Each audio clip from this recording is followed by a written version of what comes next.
इस कार्यक्रम के पुण्यार्जक हैं श्री विनोद कुमार जैन मिलेनियम, श्रीमती नीता जैन, समस्त गुरु भक्त परिवार फिरोजाबाद। वियान फिनकैप, समस्त गुरु भक्त परिवार गांधीनगर गुजरात। Shrimati Trishala Jain, doctor Monika Jain, doctor Neeraj, Nikhil, Sejal Jain, Paschim Vihar Delhi.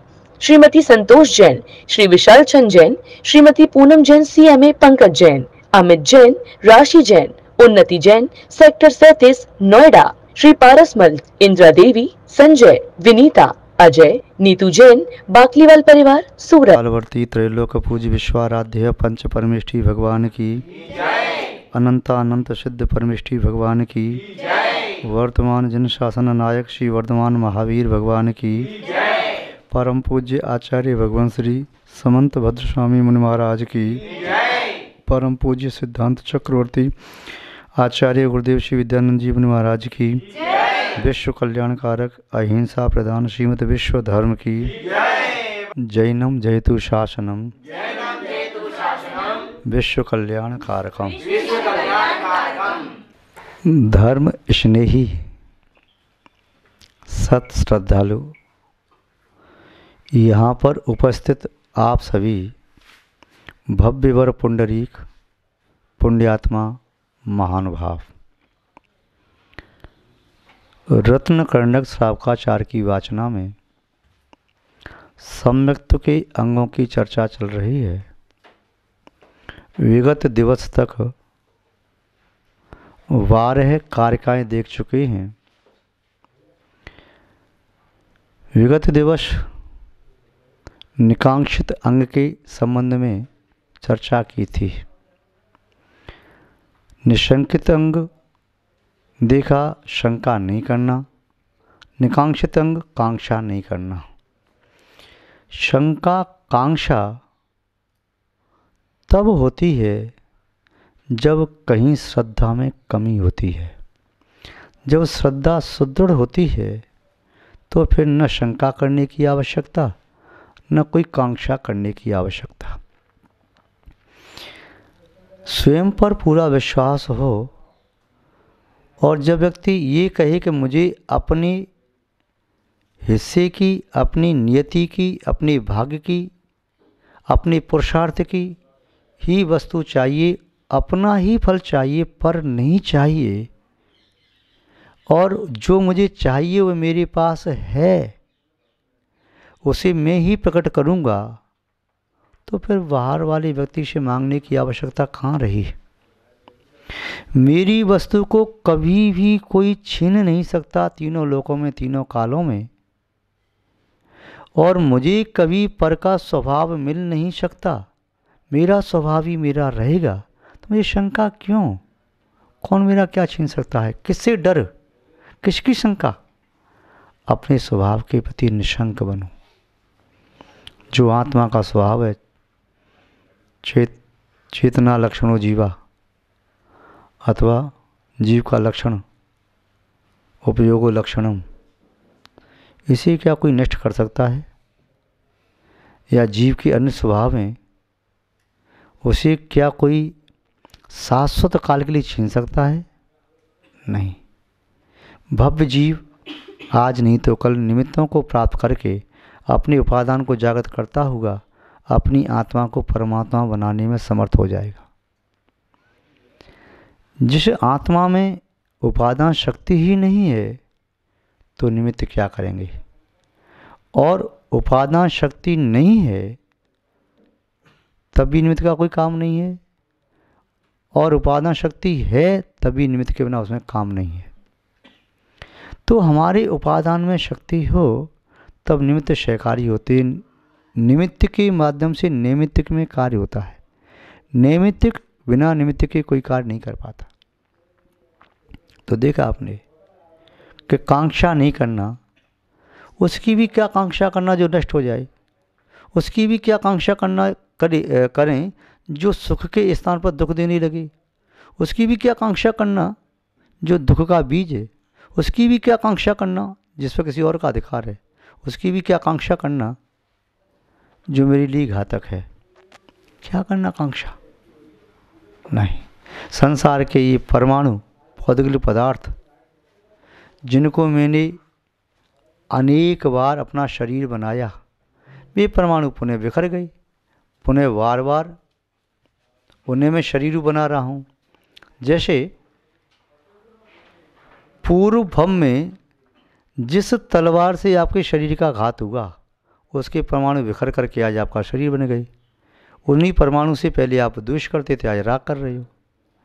जिन परमाणुओं से जहर बना था, आप खा के मरे थे, वे परमाणु आज आपके लिए औषधि रूप काम कर रहे हैं, आज उसे राग कर रहे। तो ये पुद्गल के सभी परमाणुओं को अनेक बार भोग लिया। अब इनमें आकांक्षा कैसे? अपने स्वभाव को प्राप्त करने का पुरुषार्थ करना है। जो स्वभाव को प्राप्त करने का इच्छुक होता है, उसे कांक्षा करने की आवश्यकता नहीं होती। तृतीय अंग के संबंध में चर्चा करें, कारका नंबर 13 इसे पढ़ें, जिसमें आचार्य महोदय बताना चाह रहे हैं कि ग्लानि नहीं करना। इसके साथ साथ ये भी कह रहे हैं कि राग नहीं करना। संसार में व्यक्ति किसी से या तो द्वेष करता है या राग करता है, तो ग्लानि नहीं करना। और जो आपके मन भर गई तो उसे राग भी नहीं करना। आचार्य महोदय के शब्दों में इस निर्विचिकित्सा अंग का स्वरूप देखें, किस प्रकार लिखते हैं। स्वभावतो सुचौकाये रत्नत्रय पवित्रते निर्जुगुप्सा गुणप्रीतिर मता निर्विचिकित्सता। स्वभावतो स्वभाव से, असुचौ असुचि अपवित्र, काये इस शरीर में, अपवित्र में शरीर में, इस अपवित्र शरीर में, यह शरीर स्वभाव से अपवित्र है, ऐसे इस अपवित्र शरीर में क्या? निर्जुगुप्सा, इस शरीर में सहज ही गिलानी हो सकती है, क्योंकि ये गंदगी का स्थान है। ये शरीर गंदगी से पैदा हुआ है। गर्भज शरीर जो होता है वह माता पिता के रजवीर आदि के मिलने से उसका निर्माण होता है। वह भी मलिन वस्तु है। जिसका बीज मलिन है तो वह वृक्ष भी मलिन होगा। जिसका बीज कड़वा है तो वृक्ष के फल भी कड़वे आएंगे। जैसे मिट्टी से बने बर्तन मिट्टी के ही होंगे, सोने से बने बर्तन सोने के होंगे, लोहे के बने बर्तन लोहे के होंगे। तो जो उपादान कारण था शरीर बनाने में, तो वह धातु उपधातु वह मलिन है, उसे देख के गिलानी आती है। तो ऐसे गिलानी युक्त पदार्थ से जिसका बीज रूप निर्माण हुआ, शरीर का प्रारंभ हुआ माँ के गर्भ में, और इसमें जो भरा हुआ है वह भी शब्द धातु धातु मल मूत्र आदि भरे हैं। इतना ही नहीं, यह शरीर जो ही अच्छे पदार्थों का सेवन करता है तो वो सेवन करके भी वे मलिन हो जाते हैं। और इससे जो झर रहा है, मल द्वारों से गंदगी झर रही है, चाहे रोम छिद्रों से पसीना निकलता है, चाहे अन्य मल द्वारों से आँख, नाक, कान, मुख और शिशन और गुदा, ये मल द्वार हैं। इनमें से कोई भी मल द्वार ऐसा नहीं है जिस मल द्वार से कोई अच्छा श्राव होता हो। सब मलिन है। मल से पैदा हुआ, मल का बना हुआ है, मल ही झर रहा है, मल की ही वृद्धि हो रही है। लोग सोचते हैं मैं अब तो मोटा तगड़ा हो गया। क्या मोटा तगड़ा हो गया? मल बढ़ा लिया, पेट में मल बढ़ गया, शरीर में रक्त बढ़ गया होगा, या हड्डी थोड़ी मोटी हो गई होगी, या मांस मैदा बढ़ गया। क्या चीज़ है? तुम्हारी आत्मा थोड़ी हो गई है। ये मल है, मल की पिटारी है। तो ऐसे मल की पिटारी रूप शरीर में ये तो स्वभाव से अशुद्ध है, अपवित्र है। इसके प्रति व्यक्ति के जीवन में सहज गिलानी का भाव आता है। किंतु आचार्य महोदय कह रहे हैं ये मल की पिटारी भी रत्नत्रय पवित्र थी। जब इस शरीर से रत्नत्रय धर्म का पालन किया जाता है तब ये शरीर भी पवित्र माना जाता है। जिनेंद्र भगवान के संस्पर्श से वह सामान्य जल भी गंधोदक बन जाता है, उसे मस्तक पर धारण करते हैं। जिनेंद्र भगवान के चरणों का स्पर्श करने वाली पुष्पमाला भी लोग गले में धारण करते हैं। जिनेंद्र भगवान के संस्पर्शित हवा भी रोगी के रोग को दूर कर देती है। मुनि महाराज तपस्या कर रहे हैं, मुनि महाराज से संस्पर्श करती हुई हवा रोगी को लग जाए तो रिद्धिधारी मुनि की हवा भी रोग को दूर कर देती है। उनके दर्शन भी मिथ्यात्व का अपहरण करने वाले होते हैं, उनके वचन भी अज्ञान को त्रोहित करने वाले होते हैं, सम्यक ज्ञान की ज्योति को प्रकट करने वाले होते हैं। तो रत्नत्रय पवित्र थे, ये रत्नत्रय से पवित्र हो जाता है। यह शरीर का स्वभाव है, उसे तो चेंज कर नहीं सकते, किंतु शरीर का प्रमोशन कर लिया, शरीर की प्रकृति को डाइवर्ट कर दिया। जो अपवित्र था, पाप में लिप्त था, अब जब ये धर्म की मूर्ति बन गया तो वह शरीर तीर्थंकर भगवान का शरीर केवली भगवान का परम औदार्य हो जाता है। धर्म के प्रभाव से तीर्थंकर के शरीर में विद्यमान रक्त भी श्वेत वर्ण का होता है। तो ये स्वभाव जिसका जैसा है, नीम का स्वभाव जैसे कड़वा, मिर्ची का चरपरा, चंदन का स्वभाव सुगंध देना है, चाहे रगड़ो, चाहे काटो, चाहे जलाओ, उसका स्वभाव वैसा है।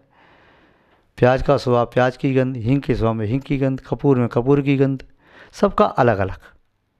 जल का स्वभाव शीतल, अग्नि का उष्ण, इच्छु का मिष्ट, घृत का स्वभाव चिकनापन है, सूर्य का प्रभाव उष्ण ताप देना, प्रकाश देना, चंद्रमा का स्वभाव शीतल चांदनी देना, सबके स्वभाव अलग अलग है। तो शरीर का भी स्वभाव है, तो जिसके पास जैसा स्वभाव वैसा देता है। तो शरीर में आसक्त हो गए तो शरीर मलिन है, अशुचि है, तो शरीर में आसक्त व्यक्ति का मन भी अपवित्र और अशुचि हो गया। किंतु ये शरीर ऐसी आत्मा को धारण कर रहा है जिस आत्मा ने अपने अंदर रत्नत्रय को प्रकट कर लिया है, तो रत्नत्रय की आभा से शरीर भी पवित्र हो जाता है। जैसे घातिया कर्मों से रहित आत्मा जिस शरीर में वास करती है वह शरीर भी परम औदार्य हो जाता है। तो आचार्य महोदय कह रहे स्वभाव तो अशुचो का, यह शरीर स्वभाव से अपवित्र जरूर है, किंतु रत्नत्रय के संस्कार देने से पवित्र हो जाता है। जैसे शमशान को भी पुष्प वाटिका बनाया जा सकता है। शमशान भयंकर था, पुष्प वाटिका बनते ही अच्छा हो गया। किसी व्यक्ति ने आकृति बनाई, बड़ी विचित्र विद्रूप आकृति भयंकर सी लग रही थी, जब उसमें काला काला सा लगा था, अब उसको कालिमा को अलग करके अच्छे अच्छे रंग बिरंगों से उसे सजा दिया तो बड़ा सुंदर लगने लगा। तो ऐसे ही इस शरीर को सजा दिया, आत्मा इसमें पवित्र आ गई। तो आचार्य महोदय कह रहे हैं जब ये रत्नत्रय से पवित्र हो जाए तो ऐसे मुनि महाराज का शरीर यदि पसीना बह रहा है, शरीर में गंदगी लगी है, इस पर मल जमा हुआ है, तो निर्जुगुप्सा उनके शरीर से गिलानी नहीं करना। धर्मात्मा के शरीर से गिलानी नहीं करना, धर्मात्मा की आत्मा को देखना, आत्मा को देख कर उनमें प्रीति करना। तो धर्मात्मा की आत्मा ऐसे दिखती नहीं है, शरीर माध्यम है, वो शरीर में विद्यमान आत्मा है। तो आत्मा के गुणों में रुचि प्रीति करते हुए उन धर्मात्मा के शरीर के प्रति भी विनय भाव रखना, उनकी भी भक्ति करना, उनकी भी सेवा करना, उनकी भी वंदना करना, उनको भी नमस्कार करना, गिलानी नहीं करना। क्यों? धर्मात्मा से गिलानी करना धर्म से ही गिलानी करना होता है, और जो धर्म से गिलानी करेगा तो धर्म को प्राप्त कैसे करेगा? तो गुण प्रीतिर, गुणों में प्रीति करना, गुणों में प्रीति करोगे तो निर्विजिक्षा अंग का पालन होगा, फिर गिलानी शरीर से नहीं होगी। तो उसे निर्विजिक्षा अंग कहा। महानुभाव देखो, शरीर से हम यदि चाहें कि शरीर हमें सुख दे दे, शरीर सुख नहीं देगा। शरीर को भोगो तो सुख नहीं मिलेगा, शरीर से भोगो तो सुख नहीं मिलेगा। सुख तो आत्मा का गुण है, आत्मा से भोगो, आत्मा में भोगो तो सुख मिलेगा। शरीर पुद्गलों को भोग सकता है। पुद्गल में सुख नाम का गुण नहीं है, पुद्गल में तो स्पर्श रस गंध वर्ण ये गुण हैं। पुद्गल में सुख नहीं, पुद्गल में ज्ञान नहीं, पुद्गल में दर्शन नहीं, पुद्गल में चेतना नहीं, पुद्गल में चेतना की शक्ति नहीं, पुद्गल में पुद्गल की शक्ति है। नहीं शशक विषाणम कोप कश्मी ददाती, जिसके पास जो नहीं है वो कहाँ से देगा। खरगोश के पास शींग नहीं होते तो कहाँ से दे सकता है। ऐसी शरीर के पास आत्मा का सुख नहीं है तो शरीर कहाँ से देगा। किंतु आत्मा में आत्मा के गुण प्रकट होंगे तो शरीर भी पूज्यता को प्राप्त होता है। जैसे भगवान जहाँ विराजमान हो जाएं तो उनका सिंहासन भी पूजने के योग्य होता है, पूजा को प्राप्त होता है। भगवान के सिंहासन की पाद पीठ की पूजा करते, वेदी की भी पूजा करते, प्रतिष्ठा करते, मंदिर की भी पूजा प्रतिष्ठा करते हैं। मुनि महाराज, आचार्य महाराज जिस सिंहासन विराजमान होते हैं वे वहाँ से खड़े होकर के विहार कर गए। लोग सिंहासन को स्पर्श करते हैं, सिंहासन की धूली माथे से लगाते हैं। कई व्यक्ति सिंहासन पर कपड़ा फेर के ले जाते हैं, तो ये कपड़ा हमारा पवित्र हो गया, भगवान की अंगूठी ऐसी हो गई, उस कपड़े से विशुद्धि बढ़ेगी। आनंद आता है, छूते ही आनंद आता है, क्योंकि विशुद्ध वर्गणाएँ हैं। जैसे विशुद्ध वर्गणाएँ सिद्ध क्षेत्रों पर रहती हैं, सिद्ध क्षेत्रों पर सिद्ध परमिष्टि आज नहीं हुए, वहाँ से बहुत पहले सिद्ध हो गए, किंतु वे वर्गणाएँ आज भी वहाँ पर विद्यमान हैं। ऐसे ही पवित्र आत्मा, रत्नत्र से सहित आत्मा कहीं भी है, वह गिलानी के योग्य कभी भी किसी भी काल में किसी भी क्षेत्र में किसी भी अवस्था में नहीं है। रत्नत्रय आत्मा में है तो वह आत्मा, वह शरीर किसी भी अवस्था में किसी भी क्षेत्र में किसी भी काल में गिलानी के योग, तिरस्कार के योग नहीं है। यहाँ तक कि उस शरीर का, किन्हीं मुनि महाराज का आपने स्मरण किया तो मुनि महाराज की आत्मा तो दिख नहीं रही, उन शरीर सहित का स्मरण किया आपने, उन मुनि महाराज का, आचार्य महाराज का, उपाध्याय महाराज का आपने परमेष्ठी का स्मरण किया। स्मरण करने मात्र से भी आपको 7 से पुण्य का बंध होगा। परोक्ष में नमस्कार करने से भी पाप का क्षय होता है, पुण्य का बंध होता है। महान भाव तो परमेष्ठी निस्संदेह कहीं भी गिलानी के योग्य नहीं। तो फिर आर्का माता जी से गिलानी कर लें, अलग जी छुलगी से करने भी तो परमेष्ठी नहीं है, या त्यागवृत्ति से करें नहीं, उनके अंदर भी धर्म का अंश है। संपूर्ण रत्नत्रय नहीं है, किंतु सम्यक दर्शन है, सम्यक ज्ञान है और सम्यक चारित्र भी अंश रूप में है, तो वह भी गिलानी के योग्य नहीं। गुण का इच्छुक कभी गुणों की उपेक्षा नहीं करता, अपमान तिरस्कार नहीं करता। तो गुणों में दृष्टि रख करके, गुणों में प्रीति करके निज संग का पालन करना चाहिए। जिस प्रकार रेवती रानी ने, उद्यान राजा ने, रेवती रानी तो अमूढ़ दृष्टि में, उद्यान राजा ने जिस प्रकार अमूढ़ दृष्टि अंग का पालन किया, आगे बताएंगे, तो वैसे आप भी पालन करें, अपने सम्मत को नवल बनाएं। अब समय पर्याप्त हुआ, आज बस इतना ही। जय बोलिए श्री शांतनाथ भगवान की, परम पूज्य आचार्य गुरुदेव श्री विद्यानंद जी महाराज की, अहिंसामय विश्व धर्म की, जैनम जयतु शासनम, विश्व कल्याण कारकम। कार्यक्रम के पुण्यार्चक थे श्री विनोद कुमार जैन मिलेनियम, श्रीमती नीता जैन, समस्त गुरु भक्त परिवार फिरोजाबाद। वियान फिनकैप, समस्त गुरु भक्त परिवार Gandhinagar Gujarat. Shrimati Trishala Jain, doctor Monika Jain, doctor Neeraj, Nikhil, Sejal Jain, Paschim Vihar Delhi. Shrimati Santosh Jain, Shri Vishal Chand Jain, Shrimati Poonam Jain, CMA Pankaj Jain, Amit Jain, राशि जैन, उन्नति जैन, सेक्टर 37 नोएडा। श्री पारसमल, इंदिरा देवी, संजय, विनीता, अजय, नीतू जैन, बाकलीवाल परिवार सूरत।